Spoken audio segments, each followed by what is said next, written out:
उद्भंगमाधम्मा मनोसिट्ठा मनोमया मनसाचे पदुठ्ठेन भासती वा करोति वा ततो नंग दुःख मनवेती चक्कमुव वहतु पदम् मनोपुब्बंगमाधम्मा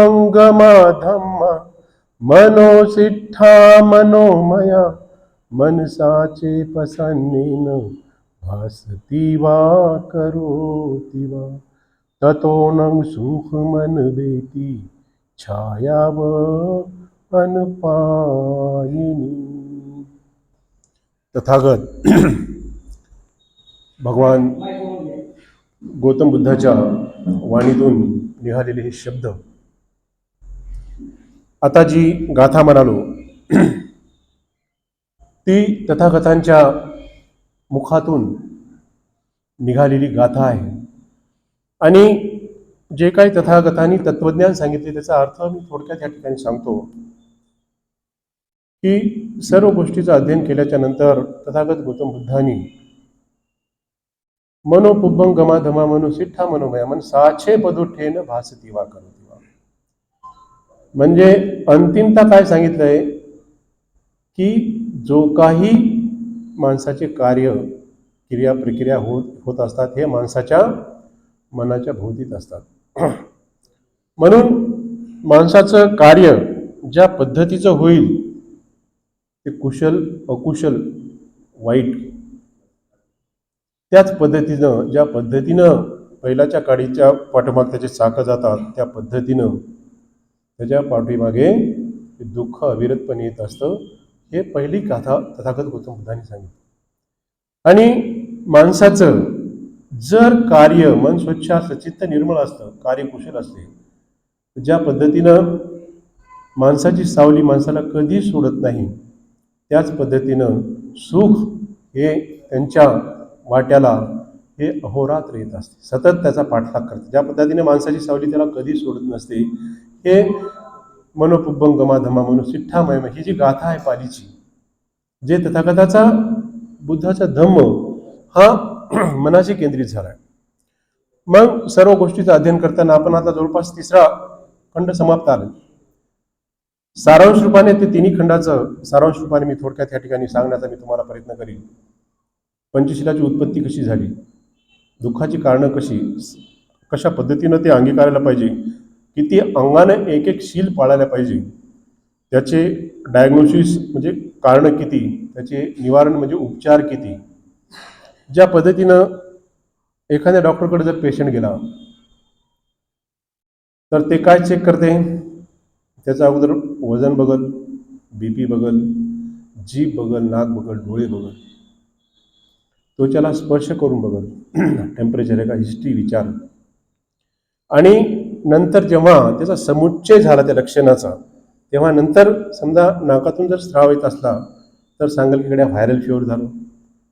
हायग्रेड टेम्परेचर असेल तर लॉस ऑफ अपेटाईट असतं, त्याची भूक मंदावलेली असते, 8-10 दिवस जर झालेलं असतं तर निदान करेल की टायफॉइड आहे इकडे, किंवा याच्या प्लेटलेट काउंट जर कमी झालेले असेल तर CBC करेल, किंवा त्या रिलेटेडचे जे टेस्ट असतील त्या करतील.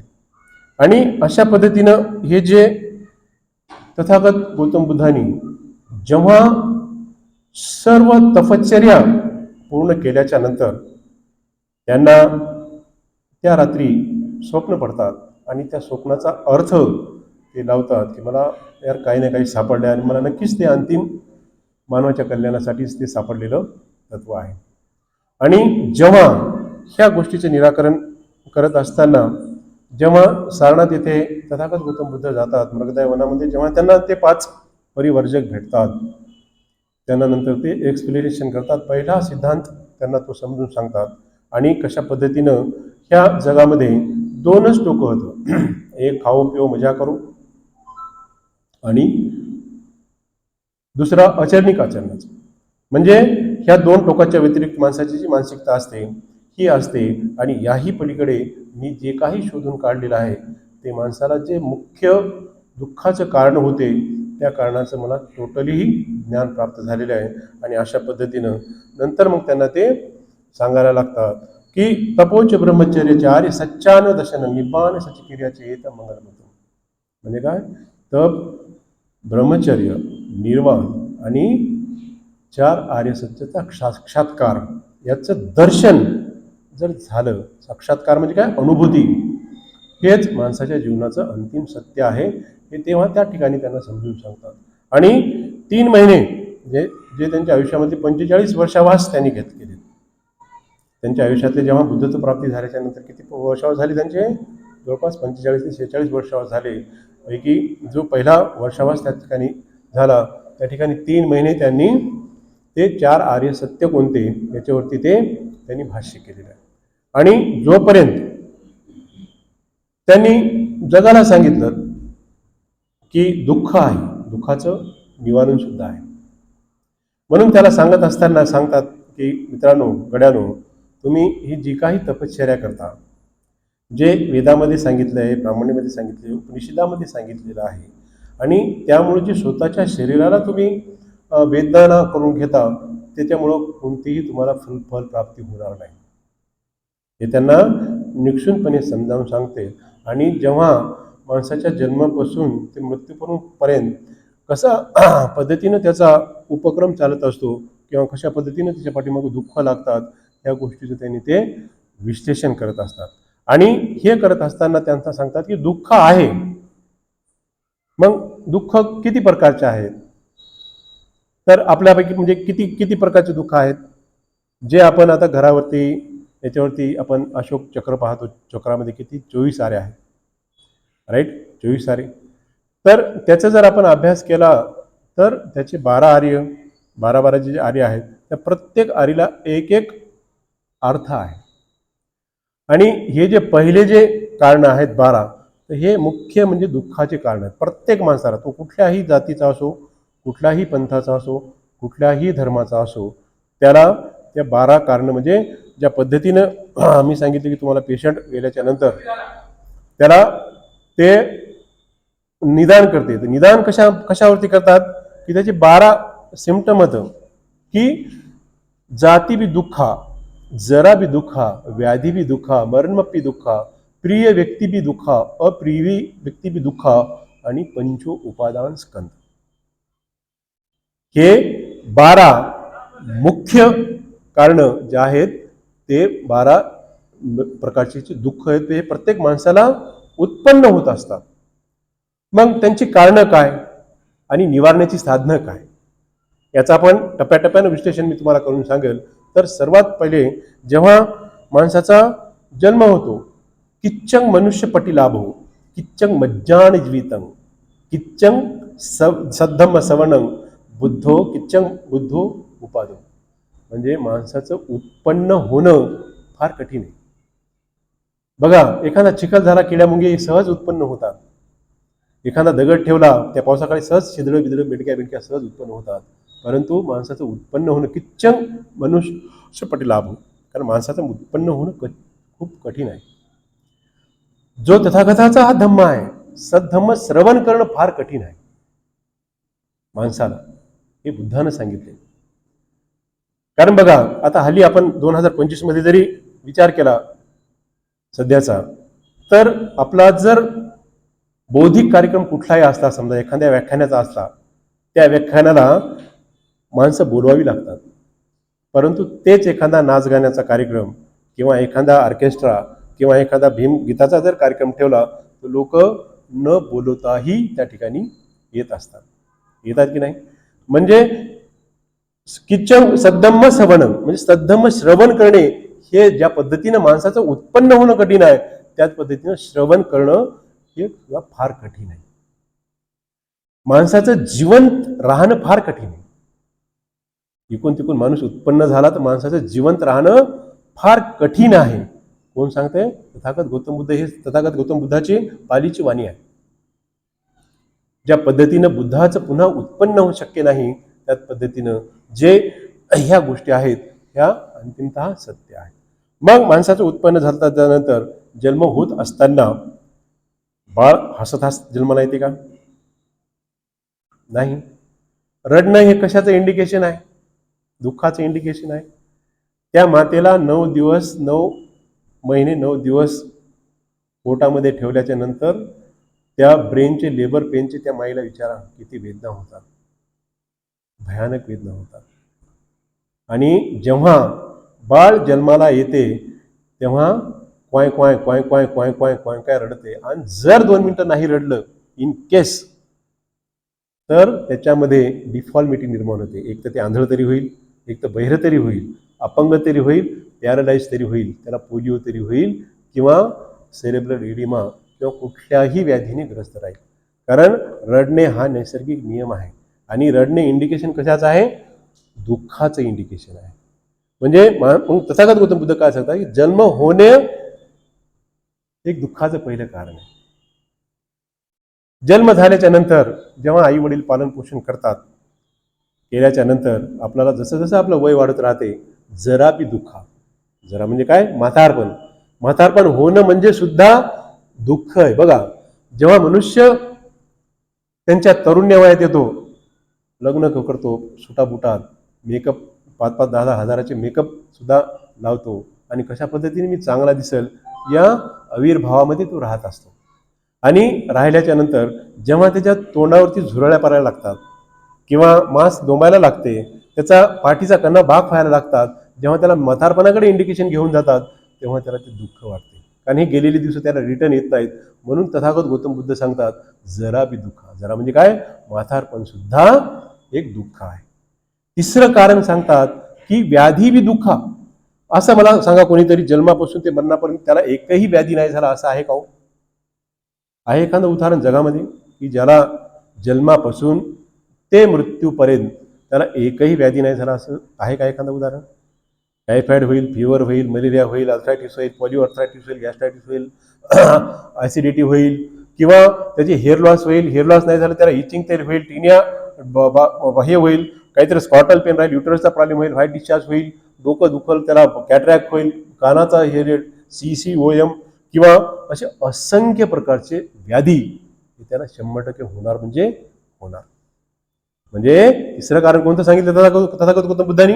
जोपर्यंत आपल्याला दुःख समजणार नाही, आणि हे नाही करण्याचं कारण काय? अविद्या. आपण या गोष्टीचा विचार नाही करत. आपण पोरग झालं म्हणून गावभर साखर वाटतो, पेढे वाटतो, पानावर हातीवर बसून वाटतो. परंतु जसं त्या लेकराचं लग्न करतो, 5-6 महिने झालं, नंतर त्या आईवडिलांना विचारा काय यातना होतात. हे वास्तव आहे, तथागत गौतम बुद्धांनी सांगितलेलं वास्तव आहे. तर असा जगातला एकही माणूस नाही की त्याला व्याधी हा होत असतो. म्हणजे आपले दुःख मान्य करावं लागले, या संसारामध्ये दुःख आहे हे गोष्ट तुम्हाला मान्य करावं लागलं. चौथं कारण सांगितलेलं आहे की मरण बी दुःख. मरण सुद्धा एक दुःखाचं कारण. कोणाला बरं वाटतं सांगा बरं? जगामध्ये असा कोणता आहे का माणूस की त्याला मरूच नाही वाटणार? परंतु ज्या पद्धतीनं जरा बी दुःख मरण बी दुःख तथागत गौतम बुद्धांनी सांगितलंय, त्याचं आपण पूजा करतानाच त्यांनी इंडिकेशन दिले. आता बघा, या ठिकाणी पुष्पपूजा ठेवलेली आहे. पुष्प हे कशाचं इंडिकेट करते? जेव्हा फ्रेश असते तेव्हा त्या पुष्पानं आपण पूजा करतो. परंतु थोड्या वेळानंतर त्या फुलाकडे जर बघितलं तर ते कोमेजून जाते की नाही? कोमेजलेल्या फुलाची कोणी पूजा करते का? नाही करत. म्हणजे जरा बी दुःख म्हणजे तो म्हातार झालं ना, त्याचं वय निघून गेलं, त्याचा टाइम निघून गेला, त्याचा प्रफुल्लितपणा निघून गेला. म्हणजे जरा बी दुःख ह्याच पद्धतीचं तो भावार्थ आहे त्याच्यामध्ये. प्रत्येक गोष्टीत आपण ह्या ठिकाणी जी पूजा अर्चा करतो त्या गोष्टीमध्ये नुसतं केलं 3-4 वेळा मस्तक पडलं म्हणजे आपला तथागत गौतम बुद्ध प्रसन्न नाही होणार. त्याच्यामधला काय मतितार्थ आहे हा आपण जर शोधला नाही तर खरं आपल्याला बुद्धाचं तत्वज्ञानच नाही कळणार. म्हणजे जरा बी दुःख आणि मरण बी दुःख म्हणजे जगातला असा एकही माणूस नाही त्याला हे मृत्यू हे येणार नाही.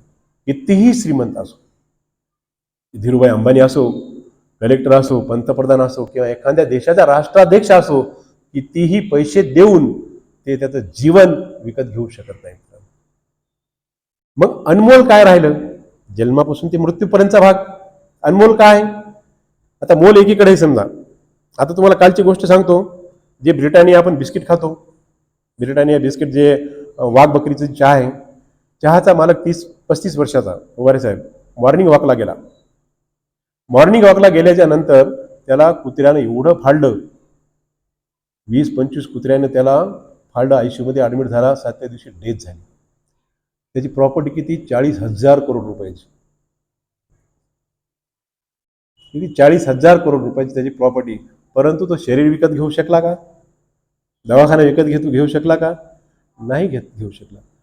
मायकल जॅक्सन जो जगातला 150 वर्ष त्याने जिवंत राहण्यासाठी मी मरणारच नाही अशी शपथ घेतली होती, आणि त्यानं 12 डॉक्टर लावले होते, 4 घंट्याच्या ड्युट्या, म्हणजे टोटल त्याला संरक्षण, जेवणाचं सुद्धा ते डॉक्टर चेक करत होते. त्याला काहीही झालं तर त्याला ते डॉक्टर त्याला सांगायचे की म्हणजे लगेच त्याला इन्स्टंट ट्रीटमेंट द्यायचे. परंतु ते 40ची सुद्धा क्रॉस करू शकले नाही. जगातली ही एक हिस्टॉरिकल मुवमेंट आहे, हिस्टॉरिक गोष्ट आहे की त्यावेळेस मला वाटतंय 1 घंटाभर नेटवर्क बंद पडलं होतं. 5 कोटी काहीतरी करोड ते लिंक करायला हे झालं होतं, पूर्ण नेटवर्क जाम झालं होतं, सगळं मार्केट जाम झालं होतं. म्हणजे न्यूज चॅनल हे ते फक्त ते लोक सर्च करू लागले की ते कसा मेला मायकल जॅक्सन. म्हणजे एवढा डान्सर, सुपर डान्सर असणारा सुद्धा मरण वाचू शकला का? नाही वाचू शकला. अलेक्झांडर राजा सगळं जग जिंकायला निघाला होता.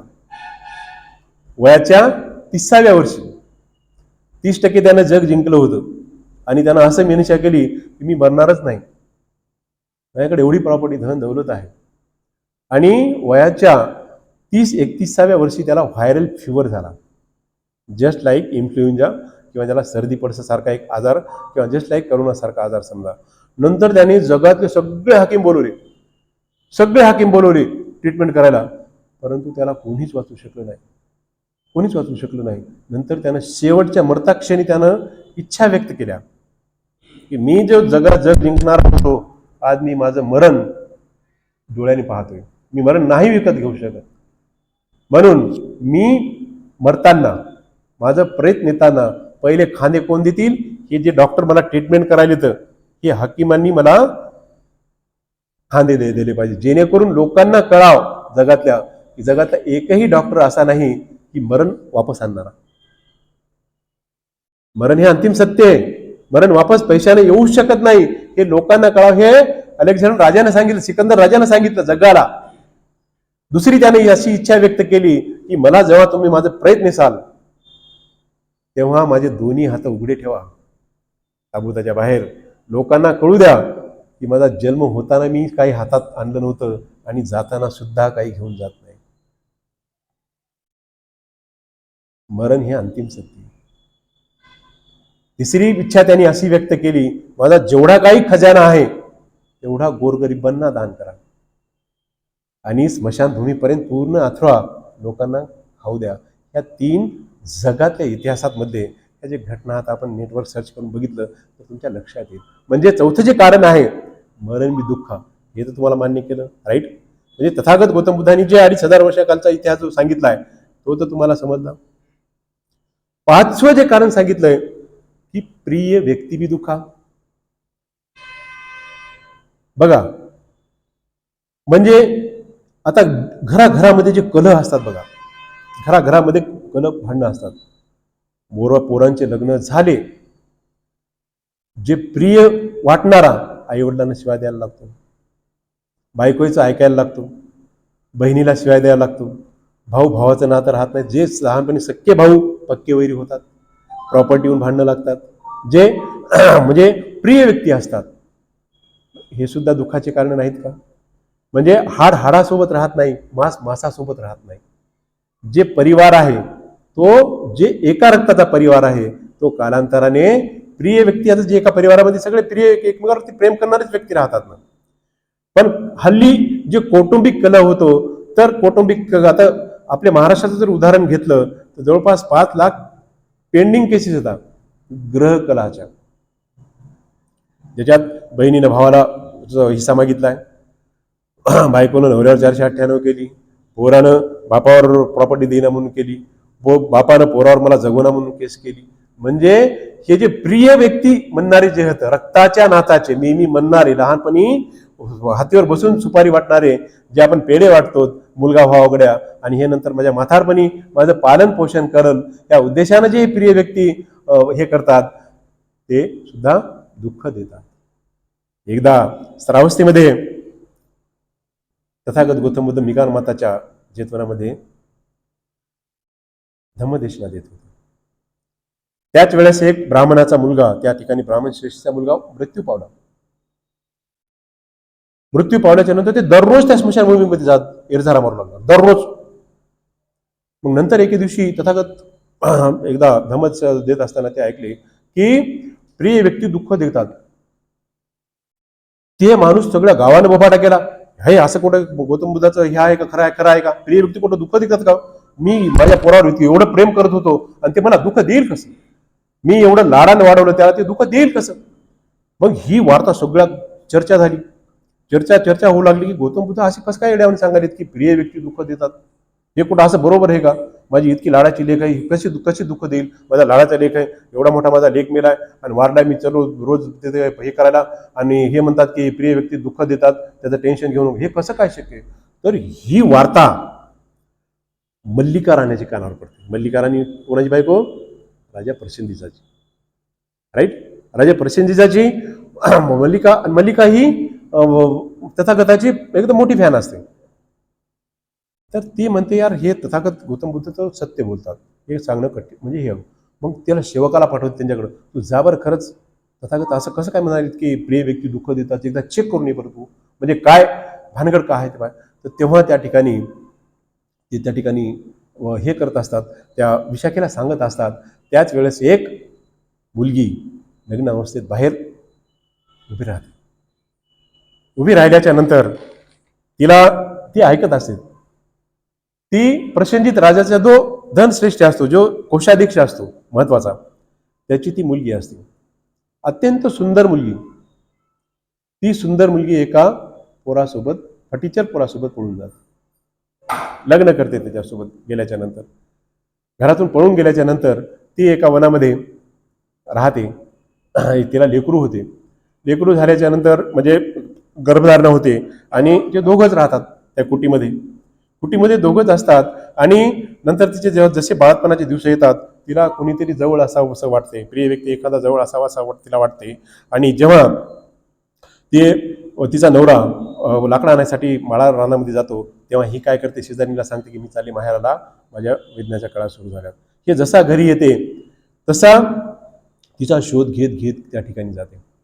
परंतु ती रस्त्यात सापडते, रस्त्यातच प्रसूत होते आणि तिच्या त्या वेदना तिला पाहत नाही. कारण घरी जावं तर सासरा मारील, लोक मारतील, म्हणून हे इकडेच राहतात. आणि अशा पद्धतीने तिला ते पहिलं बाळ होते. कारण ते राजा प्रसेनजिताचा कोषाध्यक्ष असतो, मोठा माणूस असतो. नंतर जेव्हा दुसरी गर्भधारणा होते, त्यावेळेस मग नवराच म्हणतो की नाही ग, तू आता आपण बाळंतपणासाठी जा, तुझ्या ज्या वेदना होत्या त्या भयानक वेदना होत्या आणि मी ह्या पाहू शकत नाही. मग नंतर काय करतात, ते असाच धो पाऊस पडालेला असतो आणि या पावसामध्ये ते दोघंही वनामध्ये जात असताना एक मोठी नदी असते, चिरावती नदी, जी श्रावस्तीमध्ये आहे. ती नदी बहुधा पूर आलेला असते, जवळपास कमरे इतकं नेमकाच पूर आलेला असते, धो पाऊस असते. आणि दाट झाडीमधून जात असताना त्याला तिच्या नवऱ्याला एक चांगला विषारी नाग चावतो. विषारी नाग चावल्याच्या नंतर तिच्या समोरच तिचा नवरा हा तडफडत मरतो. आणि ते मरत असताना हिच्या गर्भाच्या सुद्धा पेनच्या वेदना वाढतात आणि हिचं सुद्धा बाळ जन्माला येते. एकीकडे नवरा मरायला आहे, एकीकडे बाळांतीन झाली. वरून पाऊस पडतोय, धो पाऊस पडतोय. आणि हे पाऊस पडत असताना हिच्या त्या वेदना रडायला, इकडे पेनच्या वेदना, इकडे नवऱ्याच्या वेदना. आणि अशा रीतीने ते तिथून ती पुढं जाते. पुढं नवऱ्याला त्याच ठिकाणी सोडते, परंतु तिकडे माहेरी जायचं असते. मग आता 2 लेकरं ठेवायचे कसे? मग ते दुसरं जे 2 वर्षाचं लेकरू असते त्याला कमरे इतक्या पाण्यातून नेऊन दुसऱ्या काठावरती ठेवते. आणि हे जे छोटंसं बाळ गोळा असते ते ह्या काठावर न्यायला आणते. त्याच्यानंतर त्या नवजात बालकाला उचलायसाठी घार त्याच्यावर मंडरत असते. ती जेव्हा पाण्यातून तिकडे जाते तेव्हा ती घार तिच्यावरती मंडरत असते. आणि जेव्हा ती त्या घारीला हाकलायसाठी त्याला आवाज देते, काहीतरी हुई सुई म्हणत असेल, ते आवाज तिकडे ठेवलेले ते बाळ ऐकते.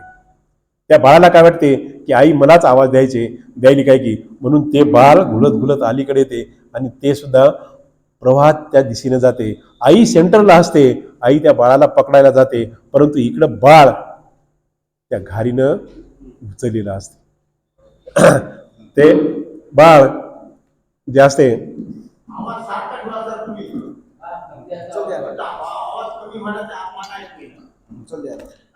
तर ते जेव्हा उद्या उद्या माईक आणतो माझा, आज आठवण नाही मला, माईक सुद्धा आहे. हा नाही, हे याची सवय नाही मला, याची सवय नाही मला. तर जेव्हा ते बाळ प्रवाहामध्ये जाते, आई त्याला पकडायला जाते, परंतु घार याच्यावर झपटा मारते आणि ह्या नवजात बाळकाला घेऊन जाते. ही इकडं पाहत राहते, त्याला उचकून राहते, तोपर्यंत तेही बाळ जाते, ही बाळ जाते. किती हे दुःख सांगा. प्रिय व्यक्ती त्याच्यानंतर ओढत पडत पागल होते. पागल झाल्याच्या नंतर ती गावाच्या जवळ जाते. गावाच्या जवळ जात असताना त्या ठिकाणी 2-3 प्रेत जळालेले दिसतात. ते गावातले म्हणतात की तू खूप गडबड केली, तुझे आई वडील भाऊ बहीण, रात्री खूप पाऊस झाला आणि सगळं छत अंगावर पडलं आणि त्याच्यामध्ये त्यांचं मृत्यू झाला. बघा, एकीकडे नवरा गेला, 2 लेकरं गेले, आई वडील गेले, भाऊ गेला, बहीण गेली. आणि ही घटना तथागत गौतम बुद्धाच्या काळात प्रत्यक्ष घडलेली घटना आहे. पागल होत रडत रडत रडत त्या ठिकाणी जाते आणि त्या ठिकाणी बसते. आणि जेव्हा ही मल्लिका राणीचा सेवक त्याला विचारते, तथागत गौतम बुद्ध तुम्ही कसं काय असं म्हणता की प्रिय व्यक्ती दुःख देतात? मग नंतर ते तिला सांगते, ती बघ पट्टाचारा, त्या पट्टाचाराची ही कहाणी सांगते. आणि तेव्हा त्या लोकांना कळते की नाही, प्रिय व्यक्ती सुद्धा दुःख देतात. आणि हे जेव्हा ती पट्टाचार आहे, तिचं नाव राहते पट्टाचारा. पट्टाचाराची कहाणी तुम्ही ऐकली असेल, दर्दभरी कहाणी, अत्यंत दर्दभरी कहाणी, इन शॉर्टमध्ये सांगितली मी तुम्हाला. आणि ती पट्टाचारा ते धम्मश्रवण करण्यात असेल, तिथं श्रोतापन्न होते. म्हणजे तिला ते दुःख जे होते ते दुःख झाल्याच्या नंतर एवढं रडती, ती नग्न अवस्थेत त्या ठिकाणी येते. परंतु हे जे राहतात श्रामणेर तथागत गौतम बुद्धासोबतचे, त्या ठिकाणी जातात आणि तिच्यावरती ते चिवरचा प्रकार हे कपडा टाकतात, झाकतात तिला. तेव्हा ती श्रोतापन्न होते. आणि नंतर ती जेव्हा स्नान करायला जाते तर तेव्हा आंघोळी, कारण त्या कंडिशनमध्ये पूर्ण घाणेरडे कपडे, काही अवस्था नव्हती. आणि जेव्हा ती आंघोळ करताना पाणी सुरुवातीला घेते, तिथपर्यंत जेवढं जाते तेवढं परत ते जिरल्या जाते, तिच्यामध्ये स्मृती जागृत होते. परत ते पाणी सुद्धा, दुसऱ्या पाणीची आंघोळ सुद्धा त्या ठिकाणी पाणी पूर्ण जिरून जाते. आणि अशा पद्धतीत तिला सुद्धा मग कळते जे उत्पन्न झालेलं आहे ते नष्ट कधी ना कधी होणार आहे. अशा पद्धतीची ह्या कथा कितीतरी, त्या पट्टाचारासारख्या कितीतरी कथा आहेत. म्हणजे प्रिय व्यक्ती पट्टाचाराला नव्हते का? 2-2 लेकरं, आई वडील त्या ठिकाणी जातात. आणि घ्या तुम्ही घ्या, वंदन घ्या. तर हे म्हणजे प्रिय व्यक्ती सुद्धा दुःख देतात, हे तुम्हाला कारण कळालं. 6वं कारण, अप्रिय व्यक्ती. जर समजा तुमच्या मनाच्या विरुद्ध एखादी व्यक्ती समोर आली, तुमच्या तोंडाचे, चेहऱ्याचे हाव बदलतील की? निश्चित बदलणार. म्हणजे प्रिय नसलेली सुद्धा व्यक्ती, अप्रिय व्यक्ती असलेली सुद्धा व्यक्ती ही दुःख देत असते. हे 6वं कारण. 7वं कारण जे सांगितलेलं आहे तथागत गौतम बुद्धांनी, की मनाच्या विरुद्धच्या गोष्टी घडतात, त्या गोष्टीमुळे उत्पन्न होणार जे असते दुःख, ते मनास प्रत्येकाला वाटते की माझ्या मनासारखं व्हावं, प्रत्येक गोष्ट हिच्या नेवरी माझ्या मनासारखीच व्हावं. आणि त्या जर मनाच्या विरुद्ध होत गेल्या तर त्याला ते दुःख होते. आणि अशा पद्धतीनं त्याच्यामध्ये ते एक 7वं कारण दुःखाचं सांगितलं आहे. आणि जे 5 उपादान स्कंद आहेत, 5 म्हणजे 7 आणि 5 किती झाले? 12. 5 उपादान स्कंदामध्ये कोणतं आहे? पहिलं रूपस्कंद. रूप म्हणजे काय? पहिला जे फोकस पडते आपला, आता आय लेन्स हे बघा, डोळा आहे, त्याच्यामध्ये काळा कॉर्नी आहे, त्याच्यामध्ये लेन्स आहे, ठीक आहे. त्याच्या लेन्समधून जे पहिल्याला दृष्टीपटलावर आपल्याला पडते, रूप जे दिसते ते रूप असते. आणि याचे किती प्रकार आहेत? 4 प्रकार. ज्या ठिकाणी पृथ्वी, आप, तेज आणि वायू, हे 5 पंचमहाभूतातले जे 4 प्रकार आहेत, त्याच्यानं माणसाची बॉडी तयार झालेली आहे. म्हणजे हे हाडं मासं हे पृथ्वीचे द्योतक आहे. जे आपण श्वास घेतो, घ्यायलो सोडायलो, हे वायूचं प्रतीक आहे. तुम्ही तोंडाला थोडस टच करून बघा, नाकाला टच करून बघा, मध्ये पूर्ण ऊर्जा आहे, म्हणजे उष्णता आहे. म्हणजे ते उष्णता एक सुद्धा उत्पत्तीचं कारण आहे, माणसाच्या उत्पत्तीचं कारण आहे. आणि 70% जे आहे आपल्या शरीरामध्ये पाणी आणि रक्ताचा संचय आहे. कारण आपण तुम्ही सगळे विज्ञान जाणताय, 70% बॉडीमध्ये पाणी आहे. म्हणजे जल, म्हणजे पृथ्वी, आप, तेज आणि वायू, या 4 तत्वांनी काय बनले? माणसाचं शरीर बनले. पंचस्कंदातलं, रूपस्कंदातलं पहिला प्रकार. दुसरं जे सांगितलंय की वेदना, मग कोणत्या वेदना तयार होतात? तर आपल्याला ह्या शरीराला सुखकारक वेदनाही जाणवतात, दुःखकारक वेदनाही जाणवतात, थंडही जाणवते, गरमही जाणवते, किंवा एट ए टाइम दोन्ही. त्याला व्यापक असं शब्द आहे, म्हणजे त्या सुद्धा भावना जाणतात. चौथं कोणतं आहे? संज्ञा. संज्ञा म्हणजे काय? जे आपण नामकरण करतो, डायरेक्ट जे दिसते त्याला आपण डायरेक्ट संज्ञा देतो किंवा डेफिनेशन देतो, किंवा आता मुळे साहेब किंवा सरोदे साहेब किंवा बाकीचे साहेब जे आहेत त्या डेफिनेशन त्यांना आपण कॉल करतो. आणि नंतर जे आहे ते विज्ञान स्कंद. विज्ञान स्कंद मध्ये कोणतं आहे? आता सगळ्यात मोठं बघा, आपल्या सगळ्यात महत्वाची जर आपल्या 5 फुटाची जर आयडिओलॉजी जर बघितली, सगळ्यात इम्पॉर्टंट ऑर्गन कोणते आहेत? इन केस धरा की एखाद्याचा ऍक्सिडेंट एका पार्टवरती झाला, तर ज्याला ऍक्सिडेंटल इंजुरी मेन पार्टला आहे की दुसऱ्या पार्टला आहे, म्हणजे डेथ कोणत्या पार्टवर होईल? डेथ, कॉज ऑफ डेथ जे होईल, समजा ऍक्सिडेंटल डेथ, ती कुठल्या, समजा हात गेला तर डेथ होईल का? पाय गेला तर डेथ होईल का? एखादी बरगडी मोडली तर डेथ होईल का? आणि जर समजा आपलं अबव 90% वर जर इंजुरी झाली तर डेथ होईल की वाचल की हे होईल?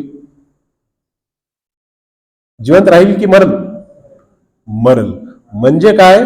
सगळ्यात महत्वाचं हे ते हे अँटीन आहेत बघा, दुःखाची मेन कारण. आलं का लक्षात?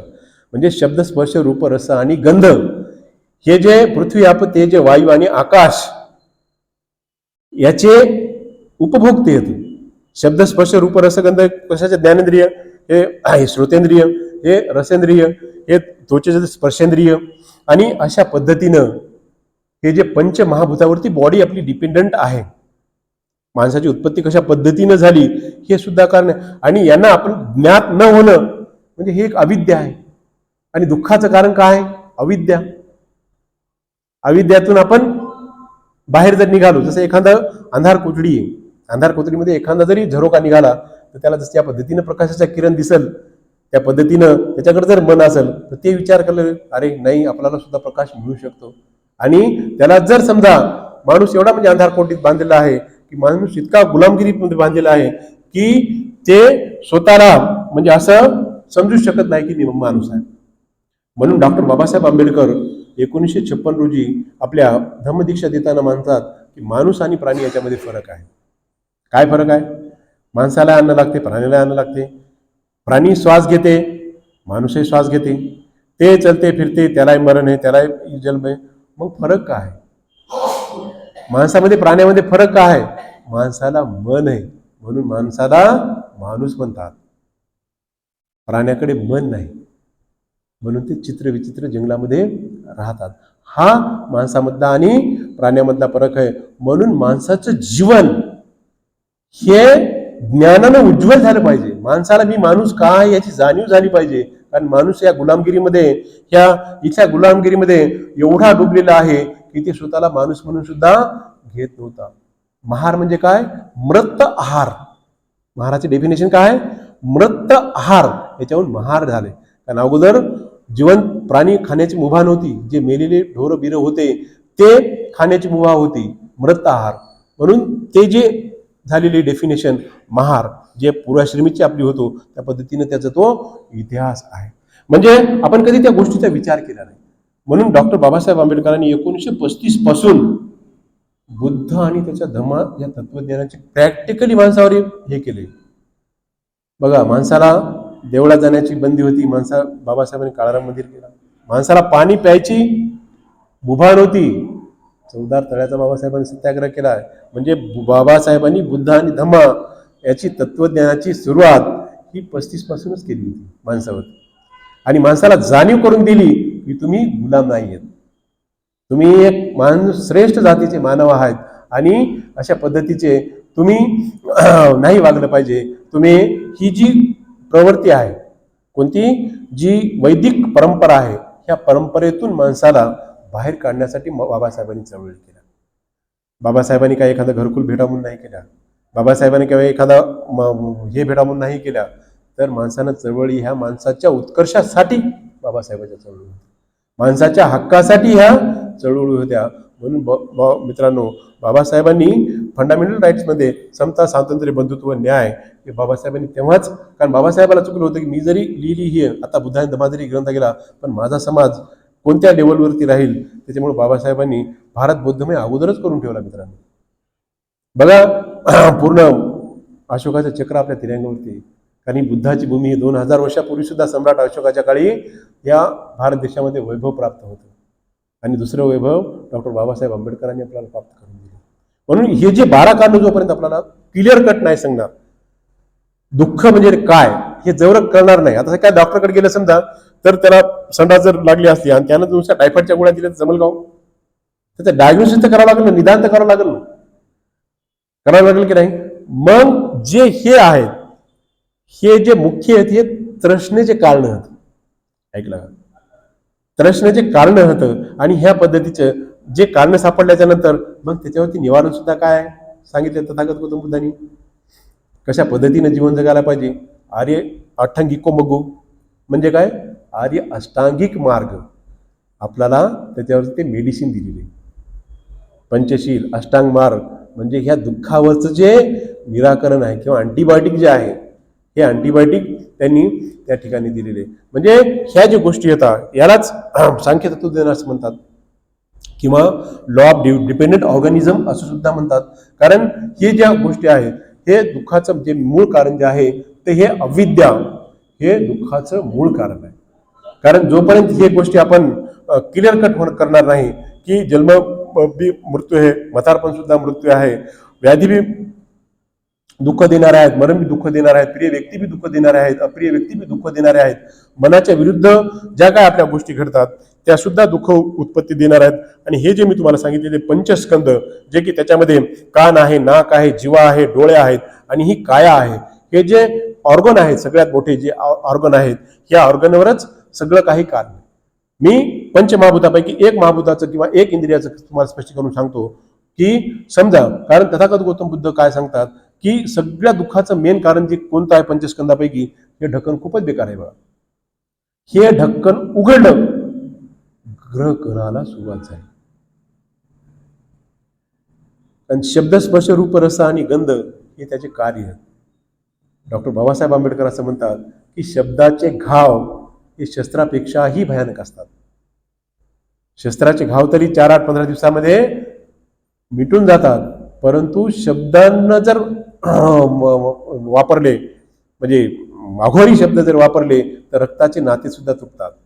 बाप लेकरांचे नाते तुटतात, बहीण भावाचं नातं तुटते, बाप लेकराचं नातं तुटते, नवरा बायकोचं नातं तुटते. कशामुळे तुटते? फक्त हे ढक्कन. त्याच्यामुळं हे जे इंद्रियावरती जो ताबा मिळवण्यासाठी, चित्ताची एकाग्रता करण्यासाठी जे तथागत गौतम बुद्ध सांगतात की आपलं जे मनोनिग्रह आहे याच्यावरतीच ते डिपेंडंट आहे. म्हणून हे समजून घेत असताना आपण जोपर्यंत आपल्याला दुःख कळणार नाही, आपल्याला काय झालं हेच कळणार नाही, तर नुसतं सलाईन लावण्यात काय अर्थ आहे का? नुसत्या अंधारात गोळ्या देण्याचा काय अर्थ आहे का? नाहीये. म्हणून हे तत्वज्ञान जे आहे ते खूप भयानक आहे. पुट्टस्य लोकधमी चित्तम यस्य न कंपती अशोक विरज खेम एत मंगलम. प्रत्येकाच्या वाट्याला येणारं जे आहे, सुख आहे, दुःख आहे, यश आहे, अपयश आहे, प्रशंसा आहे, निंदा आहे, हे प्रत्येकाचे जे लोकधर्म आहे ते प्रत्येकाच्या वाट्याला येतात. त्याच्यामुळं कोणाला लय सुख प्राप्त झालं म्हणून त्याने हवेमध्ये उडू नये, किंवा एखाद्याला खूप दुःख झालं त्याच्यामुळे सुद्धा त्याचं मन असं कंपायमान होऊ नये. एखाद्याला यश आलं म्हणून त्यानं जास्त गहिरून जाऊ नये, किंवा एखाद्याला अपयश आलं म्हणून आत्महत्यासारखे प्रयत्न सुद्धा करू नयेत. कारण हे कशाशी निगडीत आहेत? मनाशी निगडीत आहेत. मग तुम्हाला जी पहिली गाथा सांगितली, मनोपबंग मधमा मनो सिठा मनोमया मन साचे पदुठ्ठे न भासती वाकंती, ततो न दुःख मनविती चक्कम होता होतो. म्हणजे काय की माणसं खचून जातात, अपयश आले की खचून जातात, दुःख आले की खचून जातात, एखाद्यानं निंदा नालिष्टी केली तर खचून जातात. म्हणून म्हणतात की तथागत गौतम बुद्ध सांगतात की कोण प्रशंसा केली म्हणजे जास्त हवेत उडू नये, किंवा एखाद्याला निंदा जरी केली तरी त्याला कोण हे करू नये, म्हणजे हवेत उडू नये. आणि अशा पद्धतीनं तथागत गौतम बुद्ध सांगतात की लोक त्याच माणसाची निंदा करतात ज्या झाडाला फळं येतात. जे माणूस यशस्वी असतो, जो माणूस सक्सेसफुल असतो, जो माणूस ज्ञानी असतो, त्याच माणसाची ही विटंबना होत असते, त्याच माणसाची निंदा होत असते. लोक त्याच झाडाला फळं दगड मारतात ज्या झाडाला आंबे असतात. वांजोच्या झाडाला कोणी दगड मारते का? नाही मारत. म्हणून हे करत असताना तथागत गौतम बुद्ध सांगतात की तुमचं मन चित्त कॉन्स्टंट असलं पाहिजे. हे सगळ्यांच्या वाट्याला येणार आहेत, ते कोणीही असो. हे जे यश अपयश सुख दुःख लाभ हानी हे प्रत्येकाच्या वाट्याला येणार. असा एकही जगामध्ये माणूस नाही की त्याच्या वाट्याला हे लोक धर्म 8 आलेले आहेत. 8 लोक, 4 निगेटिव्ह 4 पॉझिटिव्ह, हे प्रत्येकाच्या वाट्याला येतात. म्हणून तुम्ही अशोक, जे अशोकात जे आहे त्याचं रिअली उच्च काय आहे? अशोक, शोक रहित. अशोक म्हणजे काय? शोक रहित असं तुमचं मन असलं पाहिजे. मग जर तसं मन झालं तर मग काय होईल? आपल्याला सुख प्राप्त होईल. आपण काय मन खचणारच नाही ना. म्हणून मनु पुब्बंगमा धमा मनु सिट्ठा मनवया मन साचे पसन्नेन भासती वा करती वा ततोनं सुख मनविती चक्कम वहतो पदम छाया वह आवन पाहिजे. म्हणजे ज्या पद्धतीने सावली तुमची सोडत नाही त्या पद्धतीने सुख तुमच्या पाठीमागं हे अहोरात्र राहील. म्हणून हे समजून घेत असताना ह्या गोष्टीचं विश्लेषण मी इन शॉर्ट मध्ये सांगतो. हे सांगत असताना शेवटी मी तुम्हाला एक ह्या गोष्टीचं गांभीर्य लक्षात यावं त्या बदल मी एक दृष्टांत सांगतो की एक खूप मोठा राजा होता. खूप मोठा राजा होता आणि तो रथामध्ये बसून निघाला फिरायला. गेल्याच्या नंतर एका रस्त्याला एक मळमस असा खूप गरीब घामानं टपटपलेला एक लोहार तो भाता घेर करत त्याचं ते करत होता. 2-4 लाकडं होती, छोटंसं झोपडं होतं. आणि त्या राजाला त्याचे ते माखलेले कपडे, त्याची ते नग्न अवस्था, त्याची ती अज्ञान अवस्था पाहुली नाही. मग ते सारथ्याला काय म्हणते, याला गाडीत बसव, रथामध्ये बसवल्याच्या नंतर राजा त्याला घेऊन जातो त्याच्यावरती शेतावरती. त्या राजाकडे 22 एकर नेमके चंदनाची झाडं लावलेली असतात. चंदनाची झाडं, ते 22 एकरचं चंदनाचा बगीचा त्या लोहाराला देऊन टाकते. घे म्हणजे तू तुझं भलं कर. आणि निघून जाते राजा, फार निघून जात, दुसऱ्या देशामध्ये जात. आणि नंतर काही वर्षानंतर आल्याच्या नंतर सहज त्या रस्त्याने जात असताना त्याला आठवते की यार आपण मागच्या वेळेस आपण त्या याला हे दिलं होतं, चल पण त्याच्या बंगल्यामध्ये चहा पिऊन येऊ. राजा म्हणते ठीक आहे. मग ती सारथी जाते, बगी आपली नेते रथ नेते, पाहते त्याला बोलून आले. त्याचं दुकान तसंच असते, त्याच्या घरी जाते, गावात घर असते, दुकान रोडवर असते. तर त्याला म्हणते राजे आलेत आणि तुम्हाला बोलवले, चल म्हणते आपल्याला बाग पाहायची चंदनाची, कशी वाढवली, आता खूप मोठी झाली असेल म्हणते चंदनाची बाग. तर ते परेशान होऊन जाते. तर राजानं तर आपल्याला बाग दिली होती, चंदनाची बाग दिली होती, पण आपण काय ठेवलं नाही. साहेब म्हणजे महाराज म्हणले तुम्ही दिली होती तेव्हा झाडं छोटे आली होती बघा. नंतर मी काय केलं म्हणले, त्याला पाणी घातलं, त्याला खत दिलं, त्याला वाढवलं. नंतर पद्धतशीर कुऱ्हाड घेतली, म्हणला कुऱ्हाडीला चंदनाचाच दांडा केला आणि सगळी बाग तोडली आणि मी सरण रचले, त्याचे पाने जाळले, खोडेही जाळले, त्याचा कोळसा तयार केला. जेवढा कोळसा होईल माझ्या उद्योगासाठी मी वापरला. आणि उरलेला जो कोळसा होता माझे जेवढे काही नातेवाईक आहेत, जे व्यवसाय करणारे समोर नातेवाईक आहेत, मी त्यांना वाटून टाकला माझ्या परिवाराला. आणि आता तर बरं एखादं लाकूड तरी आहे का म्हणते राजा. याला लाज वाटते यार, एवढी मोठी 22 एकर चंदनाची बाग आपल्याला दिली, लाकूड सुद्धा आपल्या घरात नाही. मग ते जाते तर पत्राच्या खाली त्या कुऱ्हाडीचा दांडा ठेवलेला असतो. त्या दांड्याला कुऱ्हाड लावलेली असते, ते दांडा घेऊन येते. बरं चल म्हणते बस रथामध्ये. आणि घेतल्याच्या नंतर ते जाते त्या सोनार लाईनला, जे चंदनाचे व्यापारी असतात त्या ठिकाणी जातात आणि ते त्याला मोल करायला लावतात. तेव्हा एवढे मोठे 1,00,000-2 लाख रुपये त्याला पैसे देते. ते लोहार असा डोक्याला हाणून घेते, हे काय केलं मला. तर 22 एकरची बाग दिली होती आणि ही एवढ्या दंडकुड्याचे एवढे 2 लाख रुपये येऊ शकतात. खूप किलबिल झाला, त्याला त्याचं मोल केला. त्या राजालाही पश्चाताप झाला भयानक, अरे अरे यार काय केलं. एवढी मिठी मी याला बाग दिली आणि ह्यानं काय केलं. आणि ते राजा दुसरा तिसरा कोणी नव्हता, साक्षात डॉक्टर बाबासाहेब आंबेडकर होते. डॉक्टर बाबासाहेब आंबेडकर. जी 22 एकरची जी बाग आहे, चंदनाची जी बाग आहे, ती बुद्ध आणि त्याचा धम्म आणि त्याला जोडलेल्या जे 22 प्रतिज्ञा होतात ती 22 एकर. ह्याच्यामध्ये बाबासाहेबांनं जे काही तत्वज्ञान दिले हे माणसाच्या विकासासाठी ते आपल्या माणसानं कोळसा करून तो टाकले. गाय काही बघा पोटात टाकल्याशिवाय स्टेजवर जात नाही. विहारात आलेले सुद्धा बाहेर गेले की लगेच थोडा चुना चोळायला लागतात. घरी गेले की लगेच कंदोऱ्या करायला लागतात. एक नाही 2 बकऱ्याची कंदोऱ्या करायला लागतात. आमचे पूर्वीचे घरमालक होते, 8 खोरी मेंढीची बकरीची कंदोरी आपल्या भवानीला. 8 खोरी मेंढी कुठं नेणार, कुठं नेणार पा.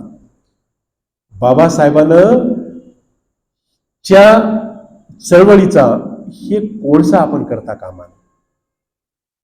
हा जो वर्षावासाचा कालावधी आहे, बाबासाहेबाचं तत्वज्ञान म्हणजे काय असं स्पीडनी वाचणं नाही, बुद्धांचं नुसतं वाचणं हे नाही. पहिलीच्या लेकरासारखं एका एका शब्दामध्ये खूप गहन अर्थ आहे. चांगदेव खरबोडेचे खंड सगळं साहित्य बाबासाहेबांनी घर पुस्तकासाठी बांधलेले.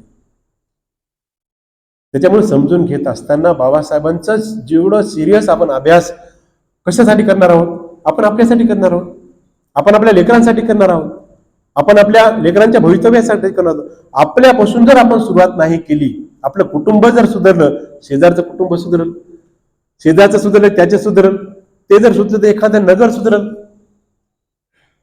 हर्षनगर म्हणा, फुलेनगर म्हणा, आपला आंबेडकर नगर म्हणा, आणि अशा पद्धतीनं करत करत करत महाराष्ट्राचा देश असा मी भारत बुद्धमय करील ही बाबासाहेबांची इच्छा होती. म्हणून हे पंचशीला देत असताना सुद्धा बाबासाहेबांनी, आता वेळ झाला मी तुम्हाला नंतर तुम्हाला सांगेल, कारण एकेकादी हे फक्त मी तुम्हाला 12 विधानं सांगितले, दुःखाची कारण 12 सांगितलेत की हे सुद्धा जे कोळसा करून आपण हे करतो हे सुद्धा आपल्या दुःखाचं मेन कारण आहे. बघा आता आपल्या समाजामधले तरुण पोरं 20, 25, 30 मध्ये अटॅकनं जातात. काय कारण बरं?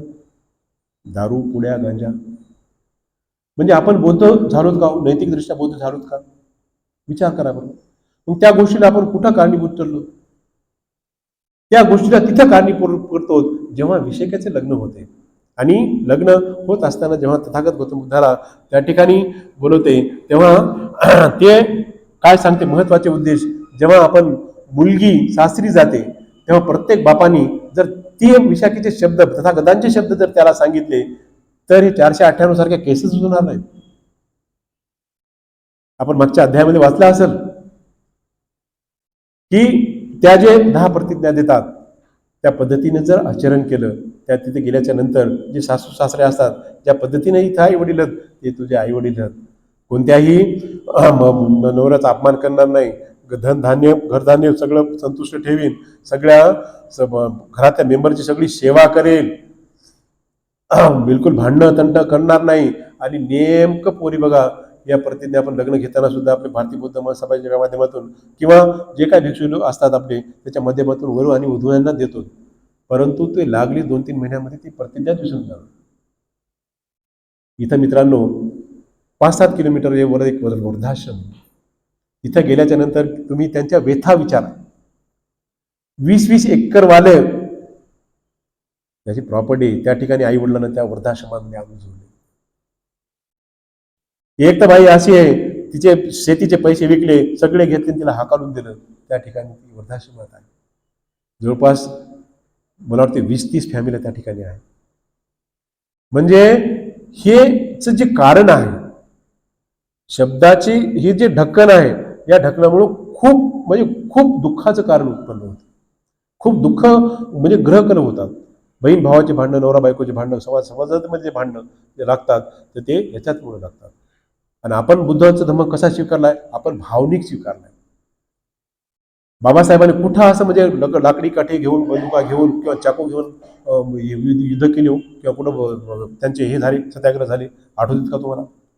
परंतु आपल्या इकडं आपण त्या गोष्टीचं आपले बघा, आता दारूचे दुकानं, पुण्याचे दुकानं बघा आपल्या बुधवाड्याच्या साईडलाच असतात.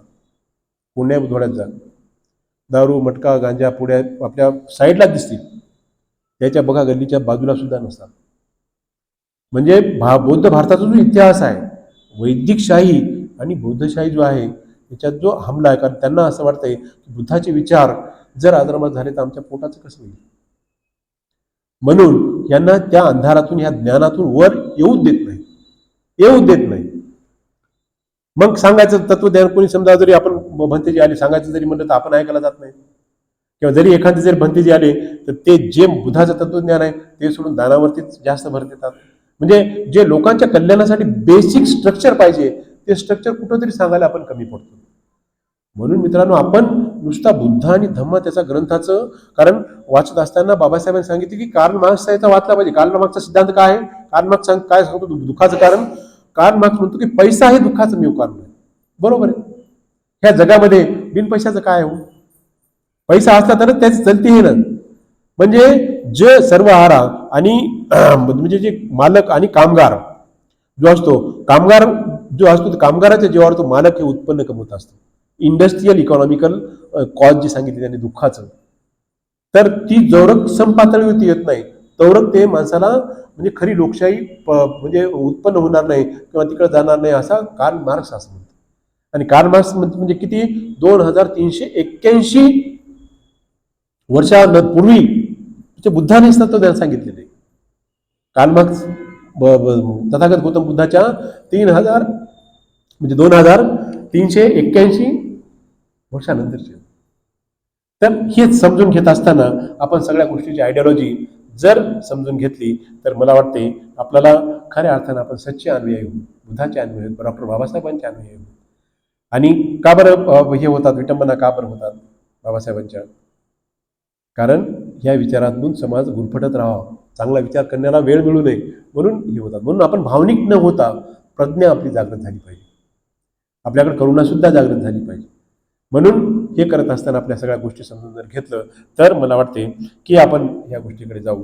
मला वाटते तुम्हाला दुःखाची 12 कारणे समजले असतील. नाही हे सांगायला खूप आहे, आता बस करतो, संपला. कारण माणसाची कॅपॅसिटी 40 मिनिट असं आहे. किती वेळ झाला? ठीक आहे. तर खूप खूप खूप खूप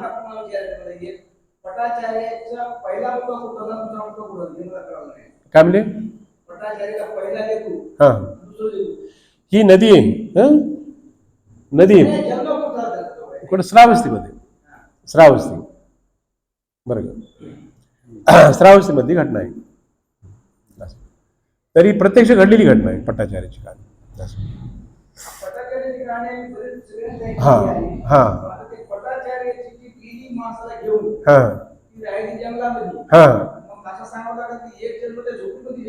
हा, हो ना, मग तसं सांगितलं. हा ना, म्हणजे ते दुसऱ्या वर्षीची गर्भधारणेच्या नंतर. राईट राईट राईट राईट म्हणजे तेच. हो ना, एकच नाही एकच झालं. जेव्हा दुसऱ्यांदा गर्भधारणा होते ऐकलं तेव्हा ती माहेरी जाते. पहिल्या वेळेस तर तिथंच होते नसतात. हा, 1-2 वर्षानं, 2 वर्षाची घटना आहे. तेव्हाच गेलं नाही ते.